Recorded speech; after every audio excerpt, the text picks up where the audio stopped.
धरती पर रहती थी। और जब त्रेता का समय आया तो देवता भी धरती पर आ गए और राक्षस भी धरती पर आए। राम जी भी इसी धरती पर थे और रावण भी इसी धरती पर था।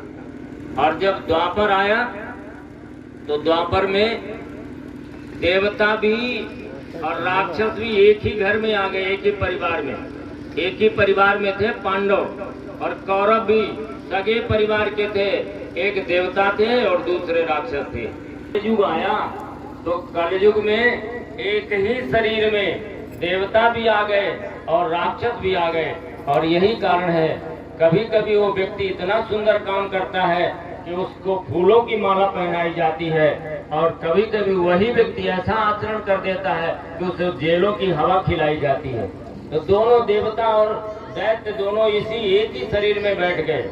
अब आप बताइए, राम जी यदि धनुष बाण लेकर के आएंगे तो क्या हमारे अंदर के रावण को हम मार सकते हैं? अलग था, रावण तो मारा जा सकता था। अन्य युगों की समस्याएं बहुत दूसरे तरीके की थी, और आज की जो समस्या है वो बिल्कुल दूसरे तरीके की है। इसलिए आज जो भगवान का अवतार होगा वो किस रूप में होगा? व्यक्ति का चिंतन बदला है, कमी नहीं है। जो स्वर्ग की कल्पना हम करते थे वह स्वर्ग इस धरती पर आज देखने को मिल सकता है। जो स्वर्गों में महिमा का वर्णन होता था, आज इस धरती पर भारत के सारे स्वर्ग की परिस्थितियां दिखाई पड़ती हैं। लेकिन व्यक्ति अशांत हो गया है। क्यों अशांत हो गया? उसकी कामनाएं इतनी बड़ी हो गई। हमने कथा सुना हिरणाक्ष की, कि हिरणाक्ष क्या किया था? धरती को ही लेकर के रसातल पर चला गया, और इतने में उसका संतोष नहीं हुआ। जिम लाभ लोभ अधिकारी, लाभ लोभ बढ़ता है, जितना ही बढ़ता जाता है लाभ, जितना बढ़ता जाता है लोभ भी उतना बढ़ता जाता है। रावण के पास 36 ऐसे सोने के महल थे, लेकिन इसके बाद भी जब भगवान शिव की पूजा कराने गया लंका की, तो दक्षिणा में उसने लंका मांग ली, सोने की 37वां मांग लिया। तो कुबेर ने कहा कि इसके पास तो 36 पहले से है। तो भगवान शिव ने कहा ये 37वां लेकर भी ऐसे भूखा रहेगा, क्योंकि लाभ से लोभ तृप्त नहीं होता।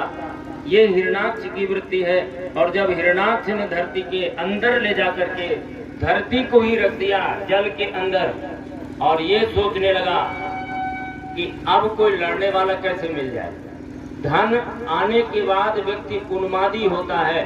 धन से कल्याण अपना कोई कर पाता होगा, लेकिन 99% लोग धन से अपना नुकसान करते हैं। परिवार बिगड़ता है, समाज बिगड़ता है, अहंकार उत्पन्न होता है, और पूरी जिंदगी में शरीर बर्बाद कर देते हैं, जीवन बर्बाद कर देते हैं, परिवार बर्बाद कर देते हैं उस धन के चक्कर में, और अंत में हाय हाय करते हुए दुनिया को छोड़ के जाते हैं। यही हिरणाक्ष की जो वृत्ति है, इस हिरणाक्ष की वृत्ति को किसने दूर किया था? भगवान बारह ने आकर के दूर किया था। मत्स्यावतार की कथा को हम सुनते हैं।